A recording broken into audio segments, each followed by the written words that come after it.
हाय नमस्कार सभी को।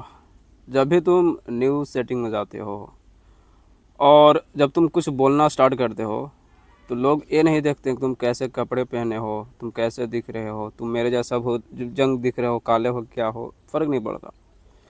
लोगों को कहानियाँ सुनना बहुत पसंद है। वो चाहते हैं कि तुम्हारा जो मैसेज है तुम उन्हें एक कहानी के थ्रू समझाओ, क्योंकि हम इंसानों का जो वायरिंग होता है दिमाग का, वो हमें कहानियों के थ्रू काफ़ी अच्छे से समझ में आता है। इसलिए तुमने बहुत बड़े यूट्यूबर्स एंड पॉडकास्टर को तुमने देखा होगा, वो जब भी कोई टॉपिक समझाते हैं उसके पीछे एक कहानी होता है। अब ये कहानी कुछ भी हो सकता है, फिक्शनल भी हो सकता है, रियल भी हो सकता है, मैटर नहीं करता। मैटर करता है कि तुम उस मैसेज को कैसे कन्वे कर रहे हो, तुम्हारा कहने का तरीका क्या है, क्या तुम उसे कहानी के थ्रू समझा पा रहे हो कि नहीं समझा पा रहे हो। और ये जो समाज है, ये जो हम लोग जिस ग्रुप में रहते हैं, जहाँ पे रहते हैं, हमें क्या होता है अपने ग्रुप के अंदर फिट होना होता है। तो हमें कहानियों सुनाना आना चाहिए, क्योंकि आज के टाइम में अगर तुम्हें कहानी सुनाना आता है तुम काफ़ी अच्छे अर्न कर सकते हो। क्योंकि एक कहानी ही ऐसा है जो सदियों सदियों सदियों साल से चलते आ रहा है, और आज भी हमें कहानी सुनना पसंद है। भले ही हम दादी नानी की कहानी नहीं सुनते, लेकिन हम क्या करते हैं, नोवेल पढ़ते हैं, मूवी देखते हैं, वेब सीरीज देखते हैं। ये सब क्या है, ये सब भी कहानियाँ ही हैं। हमें अप्स एंड डाउन पसंद है, हमारे इमोशन का रोलर कोस्टर पसंद है। क्योंकि कहानी में क्या होता है, कोई कैरेक्टर होता है, वो किसी घटना को फॉलो कर रहा होता है, किसी इंसिडेंट्स को। उसमें क्या होता है, कॉन्फ्लिक्ट होता है, अप्स एंड डाउन्स आते हैं, स्ट्रगल होता है, फिर विक्ट्री होता है। और ये सारी चीज़ें हमें सुनना एंड देखना पसंद है। इसीलिए तो इंडिया में सबसे ज़्यादा हॉरर एंड मिस्ट्री कहानियाँ काफ़ी ज़्यादा चलती है। क्योंकि उसमें क्या होता है, इमोशन का रोलर कोस्टर हमें हाई एंड लो मिलते रहता है।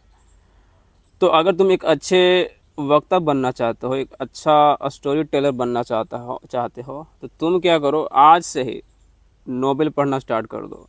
कुछ भी, बहुत सारे नोवेल्स हैं यार। मैं अभी करंट में पढ़ रहा हूँ एनिमल फार्म, ये जॉर्ज ऑरवेल द्वारा लिखा गया है। ये भी काफ़ी अच्छा नोवेल है। तुम उसके बाद मतलब तुम्हारी जो चॉइस है, तुम हॉरर पढ़ना चाहते हो तो हॉरर पढ़ सको, तुम्हें रोमांटिक पसंद है तुम रोमांटिक पढ़ो।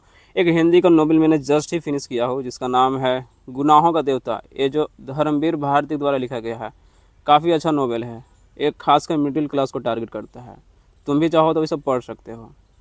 क्योंकि अगर तुम्हें कुछ पाना है तो तुम्हें खोना पड़ेगा। वो क्या खोना है, तुम्हें अपने दोस्तों को खोना है, तुम्हें अपने दोस्तों के साथ जो तुम बकचोदी करते हो उसे खोना पड़ेगा। तुम्हें कुछ सीखने के लिए तुम्हें टाइम देना पड़ेगा। और तुम जब नोवेल पढ़ोगे तो तुम सीख रहे हो, तुम अपना टाइम डिवोट कर रहे हो, और तुम्हारे अंदर नॉलेज बढ़ रही है। तो ये बहुत ही ज़्यादा ज़रूरी है।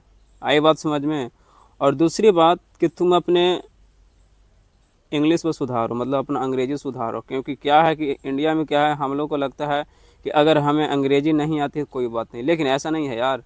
आज के टाइम में हर जगह, हर क्षेत्र में, हर कॉरपोरेट में, हर तरह के जॉब मार्केट इन्वायरमेंट में तुम अंग्रेजी का सामना करना पड़ेगा। अब तुम एक कोप नहीं कर सकते हो कि हम अंग्रेजी नहीं आता है तो हम नहीं कुछ कर सकते। नहीं, तुम्हें सीखना पड़ेगा। सीखना कोई बड़ी बात नहीं है। और मैंने अंग्रेजी कैसे सीखा जाता है, मैं उस पर एक वीडियो बनाया हूँ।